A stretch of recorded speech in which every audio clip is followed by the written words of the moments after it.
آج کا افسانہ محمد جمیل اختر کی کتاب ہندسوں میں بٹی زندگی سے۔ افسانے کا عنوان ہے فیصلے کا صحیح۔ مجھے بچا لو اس سے پہلے کہ میری سانس رک جائے اور میں مر جاؤں۔ مجھے ہسپتال لے جاؤ۔ آدھی رات کو اس کے سینے میں درد کی لہر اٹھی تو وہ چلانے لگا۔ اس کے بچے اپنے اپنے کمروں سے دوڑتے ہوئے اس کے پاس آ گئے۔ کیا ہوا ابا؟ اس کے بڑے بیٹے نے کہا، ہسپتال لے چلو مجھے۔ اس نے مشکل سے جملہ مکمل کیا تھا، پھر اس کے بچے اسے سرکاری ہسپتال لے آئے تھے، جہاں ایمرجنسی وارڈ میں ڈاکٹرز کی فوری طبی امداد کے بعد اس کا درد کچھ تھم سا گیا تھا۔ اس کی حالت یوں تھی جیسے آگ پر پانی پھینک دینے سے ہلکا ہلکا دھواں دیر تک نکلتا رہتا۔ وہ اب آکسیجن ماسک لگائے بیڈ پر سیدھا لیٹا چھت کو گھورے جا رہا۔ 2 سال پہلے ڈاکٹروں نے اسے دل کا آپریشن کروانے کے لیے کہا تھا، لیکن اسے آپریشن سے خوف آتا تھا۔ سینہ چاک ہو گیا تو پھر بند کیسے ہوگا؟ اور اگر ایسے میں وہ ہوش میں نہ آیا تو بے ہوشی میں مر جائے گا۔ اگر ہوش آ گیا اور ڈاکٹروں نے اس کا سینہ بھی نہ سیا ہوا ہو تو وہ چاک سینے کے ساتھ کیسا محسوس کرے گا؟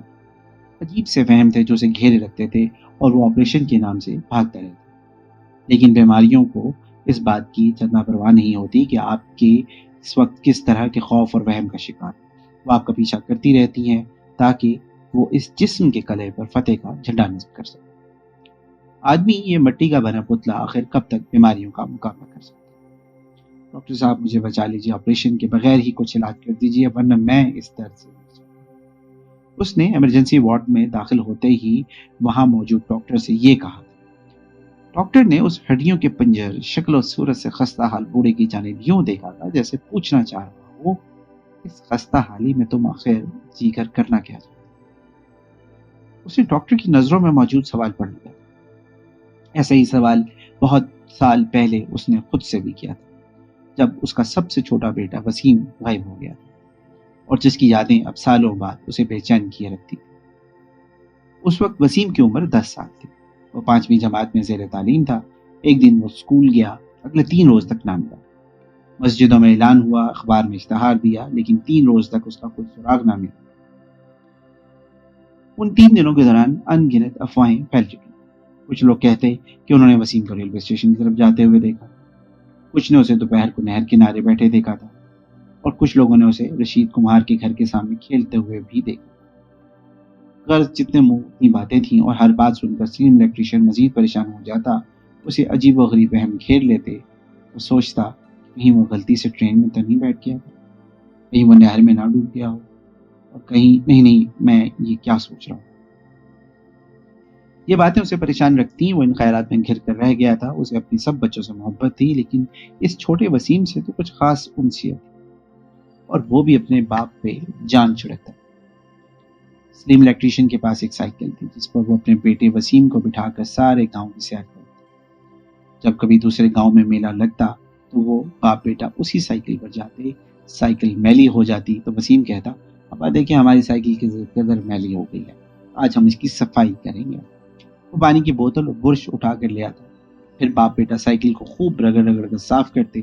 جب صفائی ہو جاتی تو وہ ہمیشہ اپنے ابا سے پوچھتا، ابا ایسی صاف سائیکل کیا گاؤں میں کسی اور کے پاس ہوگی؟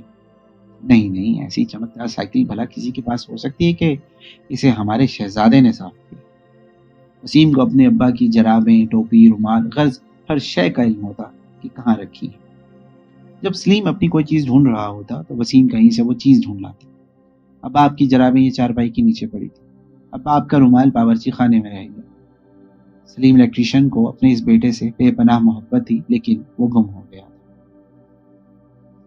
اغوا ہونے کے 3 دن بعد وسیم ملا، لیکن ایک لاش کی صورت جو کوڑا کرکٹ کے ڈھیر پر پڑی تھی، جسے دیکھنے اور اس سے جڑی خبروں کو برداشت کرنے کے لیے اس کے دل اور آنکھوں میں تاب نہیں تھی۔ زندگی کبھی کبھار انسان کو ایسے دوراہے پر بھی لا کھڑا کرتی، جہاں وہ منظر بھی دیکھنے پڑتے ہیں جن کے بارے میں سوچا بھی نہیں جا سکتا۔ سو اسے دیکھنا پڑا۔ ہنستے مسکراتے معصوم وسیم کو زخموں سے چور ایک جسم کی صورت، اس منظر کے بعد اس کا دل اور آنکھیں پہلی سی نہیں رہی۔ اس حادثے کی خبریں اخبارات میں شائع ہوئی تو صحافیوں اور میڈیا کے لوگوں نے اس کے گھر پر دعویٰ بول دیا۔ لاش کے پوسٹ مارٹم کے بعد پولیس کے ہاتھ کچھ ایسے ثبوت آئے کہ تاجی جو ان کا پڑوسی تھا گرفتار کر لیا۔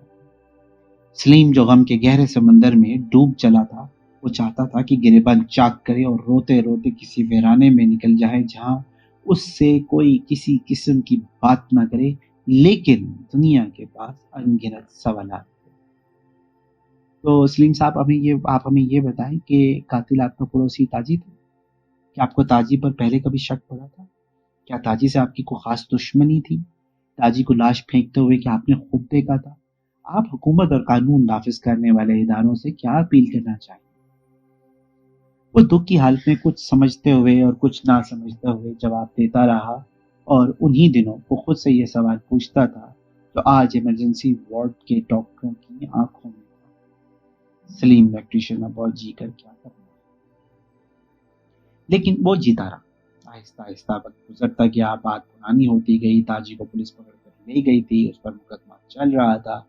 سلیم ہر پیشی پر عدالت ضرور جاتا، لیکن فیصلہ اگلی پیشی تک کے لیے مؤخر کر دیا جاتا۔ فیصلہ نہیں آ رہا اور مقدمے کو 2 سال گزر چکے۔ اس کے دن غربت میں کٹ رہے تھے، آمدن کم اور اخراجات زیادہ تھے، وکیل کی فیس اب اضافی بوجھ بنتی جا رہی تھی، لیکن وہ انصاف کے لیے قرضہ لے کر بھی فیس ضرور ادا کرتا۔ اس کا بڑا بیٹا جو 12 جماعتیں پاس کر کے کئی سال سے بے روزگار پھر رہا تھا، وہ ہر روز کہتا: ابا مجھے ٹیکسی خرید دو، میں شہر میں چلوں۔ بیٹی کے رشتے کے لیے لوگ آئے تو انہوں نے جہیز میں موٹر سائیکل کا مطالبہ کر دیا تھا۔ جن لوگوں سے قرض لے رکھا تھا وہ دن رات واپسی کا مطالبہ کرنے لگے۔ الیکٹریشین کا حوصلہ جواب دینے۔ وہ 2 سال بعد پہلی بار عدالت میں پیش نہ ہو سکا۔ اخراجات کا ایک طوفان تھا جسے اس کی ہر ماہ کی تنخواہ پورا کرنے سے قاصر تھی، جس سے قرضہ دینے والوں کے مطالبات میں شدت آتی۔ وہ جب بھی گھر پر آتے تو یہ بچوں سے کہتا: کہہ دو میں گھر پر نہیں ہوں۔ کام پر جانا اس کے لیے تقریباً ناممکن ہو چکا تھا۔ پھر ایک رات اس کے دروازے پہ دستک۔ اس نے سوچا اس وقت آدھی رات کو بھلا کون آ سکتا ہے؟ یقین کوئی قرض واپس لینے آیا۔ سو دروازہ نہیں کھولتا، لیکن لگاتار دستک ہوتی رہی تو وہ اٹھا اور آہستگی سے چلتا ہوا دروازے تک آیا۔ کون ہے؟ اس کی آواز لرز گئی۔ میں ہوں سراج۔ دوسری طرف تاجی کا باپ۔ تمہاری جرت کیسے ہوئی میرے دروازے پہ دستک دینے کی؟ اس نے دروازہ کھولا اور زور سے چلا: دیکھو سلیم، میری بات غور سے سنو۔ مجھے معلوم ہے تم آج کل بہت پریشان ہو۔ میرے پاس ان پریشانیوں کا حل ہے، باہر آؤ۔ وہ نہ چاہتے ہوئے بھی سراج کے ساتھ چل پڑا۔ اس بات کو 30 سال گزر چکے تھے، بیٹی کی دھوم دھام سے شادی ہو چکی تھی، بیٹا اپنی ٹیکسی چلا رہا تھا، اور اب وہ عمر کے اس حصے میں تھا جہاں راتوں کو نیند کم آتی۔ وہ ساری رات چھت کو گھورتا رہتا، لیکن اسے نیند نہ آتی، اور اگر نیند آتی بھی تو خوابوں میں اس کا بیٹا وسیم ہاتھوں میں نوٹوں کی گڈیاں اٹھائے ہوئے آ جاتا اور اسے کہتا: ابا تو نے گھاٹے کا سودا کیا تھا نا۔ وہ گھبرا کر اٹھ بیٹھتا، پھر ساری رات چھت کو گھورتے ہوئے گزر جاتی، لیکن اب کئی روز سے اسے جاگتے ہوئے بھی وسیم دکھائی دینے لگا، اسی خون آلود اسکول یونیفارم میں جو کوڑے کے ڈھیر پر اس کی لاش کے ساتھ ملی تھی۔ وسیم تم یہاں کیسے؟ تم تو فوت ہو گئے۔ جب اپنے کمرے کی کرسی پر وسیم کو بیٹھے دیکھتا تو اس سے پوچھتا۔ وسیم چلتا ہوا اس کے قریب آتا اور اس کے سامنے نوٹ لہرا کر کہتا: بھائی نوٹوں کی خوشبو کیسی؟ وہ گھبرا کر منہ دیوار کی جانب کر لیتا جہاں وسیم اپنی خون آلود شرٹ تھامے کھڑا ہوتا۔ میرے بچے مجھے معاف کر دو، یہ حالات کا فیصلہ تھا، اس میں میرا کیا قصور؟ کئی بار جب وہ وسیم سے باتیں کر رہا ہوتا تھا تو آواز بہت اونچی ہو جاتی اور اس کے بچے اس سے پوچھتے کہ وہ خالی کمرے میں کس سے باتیں کر رہا ہے۔ ایک روز اس نے اپنے بڑے بیٹے سے کہا: بیٹے تمہارا چھوٹا بھائی وسیم جو کئی سال پہلے فوت ہو گیا تھا اب ہر روز اس کمرے میں آ جاتا ہے اور وہ سامنے رکھی کرسی پر بیٹھ جاتا ہے، میں منہ دوسری طرف پھیر لوں تو پلنگ پر چڑھ آتا ہے، ہاتھ میں وہی خون آلود یونیفارم ہوتا ہے جو ڈھیر پر ملا تھا۔ ابا دوا وقت پر لیا کریں اور جلدی سو جائیں، یہ سب فہم ہے آپ کا۔ اس کے بیٹے نے کہا تھا۔ اس کے دن رات اسی طرح روتے دھوتے گزر رہے تھے۔ آج رات اس کے سینے میں درد کی ایک لہر اٹھی تھی اور وہ چلا اٹھا تھا: ڈاکٹر صاحب کیا فوت ہو گئے لوگ بھی نظر آ سکتے ہیں؟ اس نے آکسیجن ماسک ہٹا کر ڈاکٹروں سے پوچھا۔ چاچا جی خواب میں نظر آ سکتے ہیں، ڈاکٹر نے کہا۔ نہیں بالکل ایسے سامنے جیسے آپ کھڑے ہیں، جیسے یہ میرا بیٹا نسیم کھڑا ہے، بالکل ایسے ہی، اور آپ ہی کی طرح باتیں بھی کر سکتے ہیں، یہ بھی کہہ سکتے ہیں کہ کیا میں نے گھاٹے کا سودا کیا تھا۔ آپ نے کون سا فیصلہ گھاٹے کا کیا؟ ڈاکٹر نے پوچھا۔ میں نے کوئی فیصلہ نہیں کیا تھا۔ نہیں، بالکل نہیں کیا تھا، میں حالات کے ہاتھوں مجبور ہو گیا تھا۔ یہ فیصلہ حالات نے کیا تھا، یہ فیصلہ اس پوسیدہ عدالتی نظام نے کیا تھا۔ وہ چیخنے چلانے لگا۔ سلیم الیکٹریشین کے سینے میں پھر ایک بار درد کی لہر اٹھی۔ اس نے سینے پہ ہاتھ رکھ لیا۔ ڈاکٹر نے فوری طور پر ماسک اس کے دماغ پر چڑھا دیا۔ اس کی آنکھیں درد کی شدت سے بند ہونے لگیں۔ اس کا بڑا بیٹا نسیم، ڈاکٹر اور وارڈ کے دوسرے مریض منظر سے غائب ہونے لگ گئے تھے۔ رکو، مجھے اکیلا مت چھوڑ کے جاؤ، یہ بات وہ کہنا چاہ رہا تھا، لیکن زبان لفظوں کی ادائیگی سے محروم تھی۔ مکمل اندھیرا ہونے سے پہلے اس نے جو آخری منظر دیکھا تھا، اس میں ایک لڑکا خون آلود اسکول یونیفارم پہنے ہسپتال کے بیڈ کے کونے میں بیٹھا رو رہا تھا۔ سننے کا بہت شکریہ۔ میں تھا نبیل منصور، پھر ملاقات ہوگی۔